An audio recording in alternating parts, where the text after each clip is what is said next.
여러분 안녕하십니까? 헬로티비 경인 뉴스입니다. 인천시의회 올해 첫 시정 질의가 22일 마무리됐습니다. 3일간의 일정이었는데요. 취재기자와 자세한 이야기 나눠보죠. 이재필 기자, 이번 시정 질의에서는 수도권 매립지 종료, GTX D 노선, 정말 다양한 지역의 현안들이 다뤄졌죠. 네, 맞습니다. 시정 질의 말 그대로 인천시 의원들이 집행부에게 궁금한 사항을 묻고 이에 대한 답변을 듣는 그런 자리죠.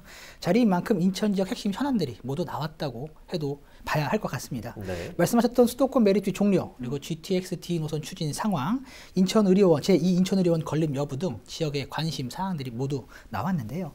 이용범 인천시의원은 GTX D 노선이 인천에서 추진하는 Y자 노선으로 추진될 수 있도록 정부에게 적극 건의해 줄 것을 요구하기도 했고요. 네. 이병래 인천시의원은 제2인천의료원을 포함한 공공의료 인프라를 확충해 줄 것을 요청하기도 했습니다. 인천시는 이에 국립대 의대를 인천에 유치하는 방안을 현재 정부와 논의 중에 있다, 이렇게 답변을 하기도 했는데요.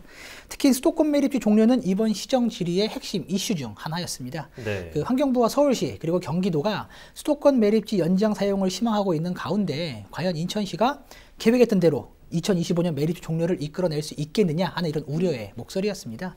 박남춘 인천시장은 반드시 2025년에는 수도권 매립지를 종료하겠다, 이렇게 강조했는데요. 네. 시정 질의 현장 상황을 직접 한번 보시죠.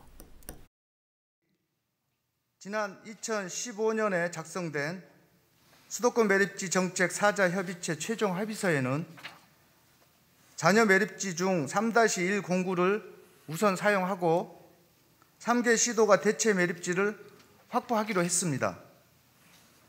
또한 대체 매립지를 확보하지 못할 경우 잔여 부지 15% 이내를 추가 사용할 수 있다는 단서 조항을 달았습니다. 단서 조항대로라면 인천 지역만 자체 매립지를 확보하여 폐기물을 처리한다고 하더라도 서울시와 경기도가 대체 매립지를 확보하지 못하면 매립지 종료가 불가능한 상황 아닙니까?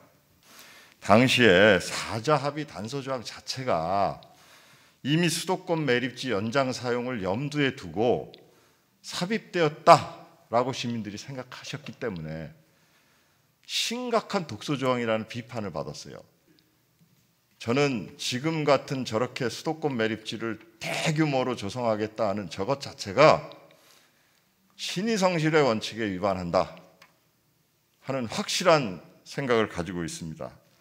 대체 매립지 조성이 그저 형식적 노력에 그친다면 우리 인천시는 4자 합의서에 명시된 대로 2025년으로 예상되는 3-109 종료 시점에 수도권 매립지를 종료할 수밖에 없다 하는 것을 다시 한번 확인드립니다.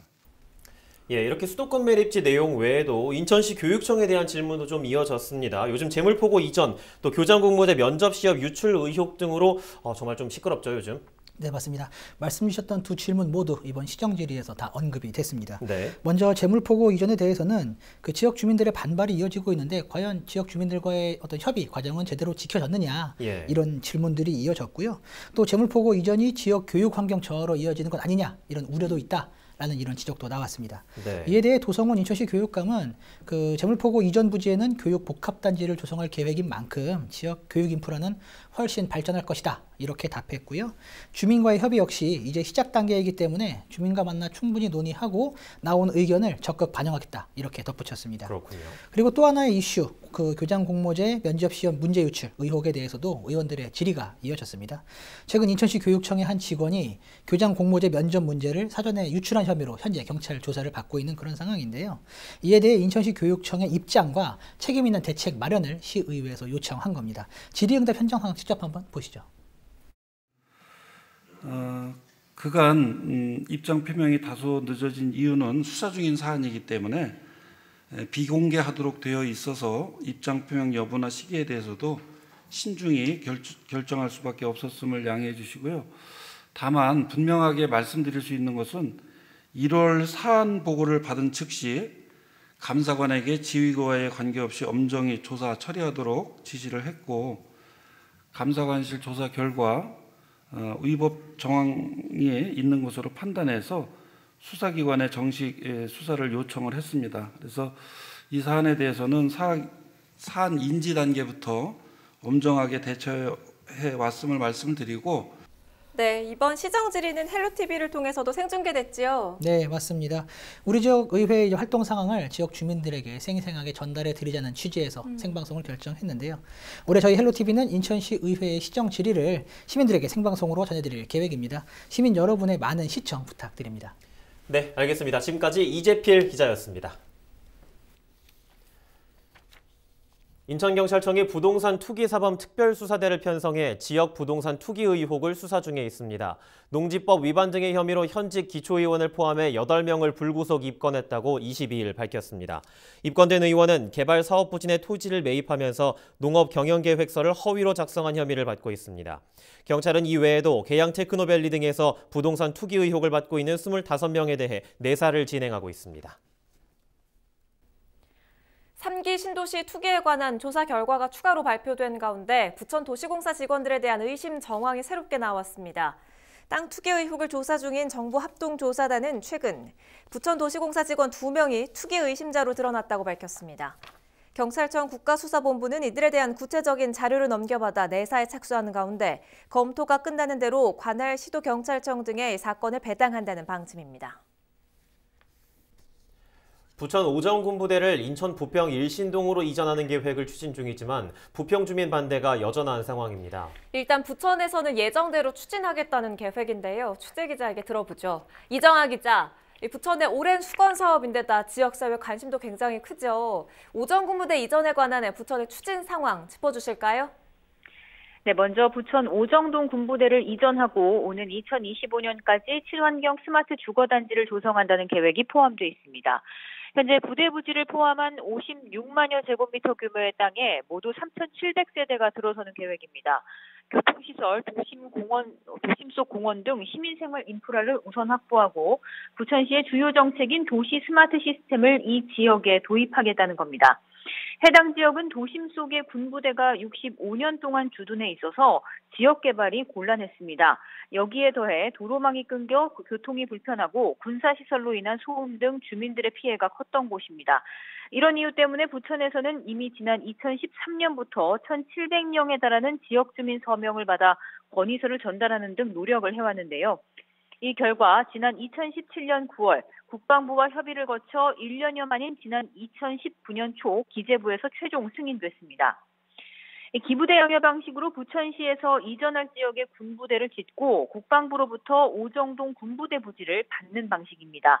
부천시는 지난해 9월 3개 부대 이전 공사, 그러니까 현대화 공사를 착공한 것에 이어서 이달 중 나머지 2개 부대 이전 공사를 시작하고요.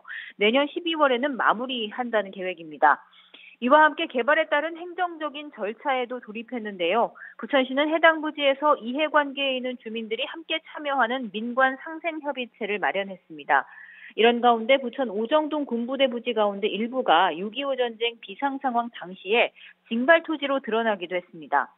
당시에 이제 토지, 물자, 시설 등을 불가피하게 강제로 징발했고 이 지역의 일부 사유재산도 징발된 것으로 추정이 되는데요. 이에 따라 부천시는 보상 누락 등 해당 주민들의 피해가 발생하지 않도록 입증 자료 등을 토대로 한 자문 절차를 진행할 예정입니다. 이 밖에도 군부대 이전 등 예정지로 꼽히는 부평 일신동에서는 주민들의 반발이 여전한 상황인데요. 군부대 이전은 큰 범위에서 국가사업이라 부평구 차원에서 반대하고 나서기는 사실상 어렵습니다. 그럼에도 불구하고 부평구에서는 주민협의를 우선하겠다고 입장을 밝힌 만큼 앞으로의 합의와 진행 상황도 지켜봐야 할 것으로 보입니다. 지금까지 보도국에서 전해드렸습니다. 김포 한강시내폴리스 일반산업단지가 분양을 시작합니다. 산업단지 계획을 승인받은 지 무려 10년 만인데요. 취재기자와 구체적인 일정 살펴보겠습니다. 이세진 기자, 한강 시내폴리스 부진의 첫 분양이 이제 이루어졌다고요? 네, 그렇습니다.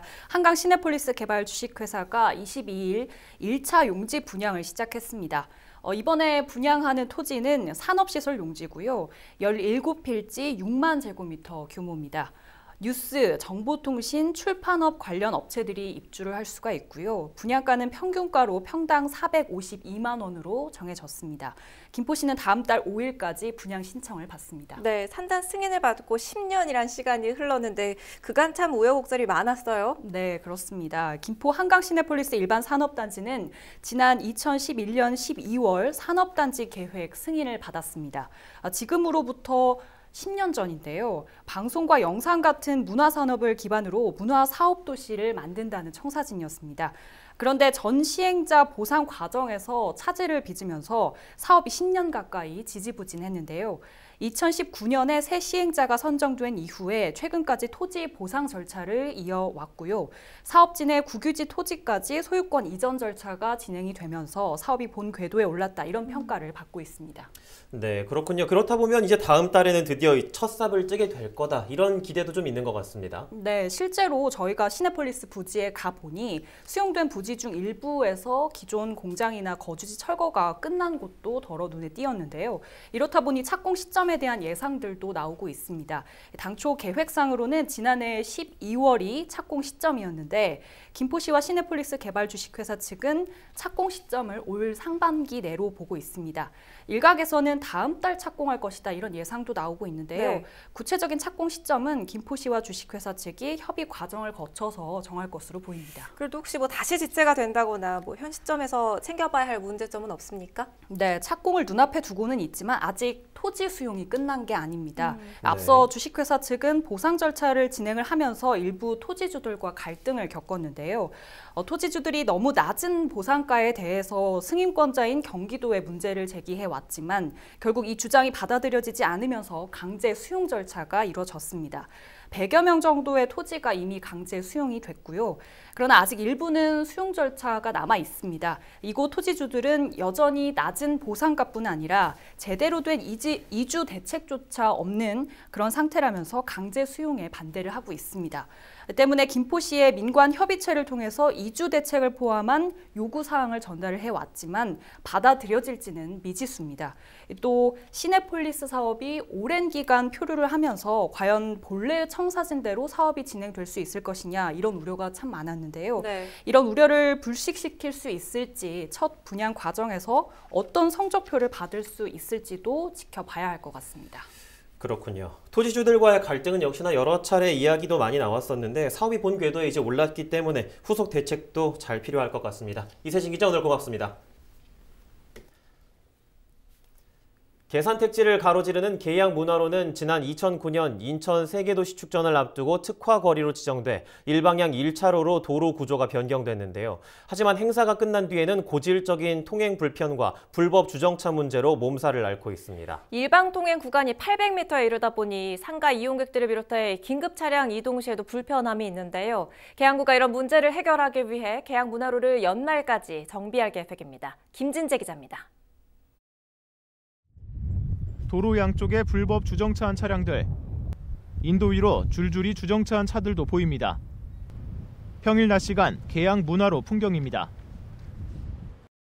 도로와 인도의 경계인 연석의 높이가 낮다 보니 이렇게 인도 위에 불법 주정차한 차들을 쉽게 발견할 수 있습니다. 계양구 조사 결과 매일 밤마다 계양 문화로에 불법 주정차하는 차량은 평균 59대. 특히 계양구청부터 작전체육공원까지 800m 구간에서 모두 일방향 통행만 가능하다 보니 상가 이용은 물론 소방차 이동에도 불편이 발생하고 있습니다.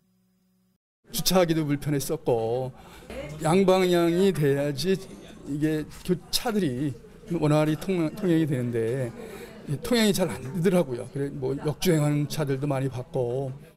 이 때문에 계양구는 사업비 19억 원을 들여 계양문화로 800m 구간에 대한 정비 사업을 추진하고 있습니다. 일방향 1차로인 도로는 양방향 2차로로 바뀌고 인도 위 불법 주정차 문제 해결을 위해 연석 높이는 약 20cm로 높아집니다. 주차 공간 확보를 위한 노상 주차장 40면도 조성합니다. 소방서 등 이제 긴급 출동 차량의 이제 통행로를 확보할 수 있고요. 또한 이제 지역 상권 분들이 이제 현재 이제 일방향 통행로에서 이제 불편한 사항이 해소될 것으로 기대하고 있습니다. 계양구는 오는 5월부터 공사를 시작해 연말까지 계양문화로 정비를 마칠 계획입니다. 헬로티비 뉴스 김진재입니다. 인천 지역 기초생활수급자 수가 코로나19 이전보다 18.7% 증가한 것으로 나타났습니다. 인천시는 저소득 가구 기초생활보장을 위해 올해 3,650억 원의 예산을 지원하겠다고 밝혔습니다. 2020년 기준 지원 대상이 14만 5천여 명으로 2018년 11만 200여 명보다 가파르게 증가한 것으로 나타났습니다.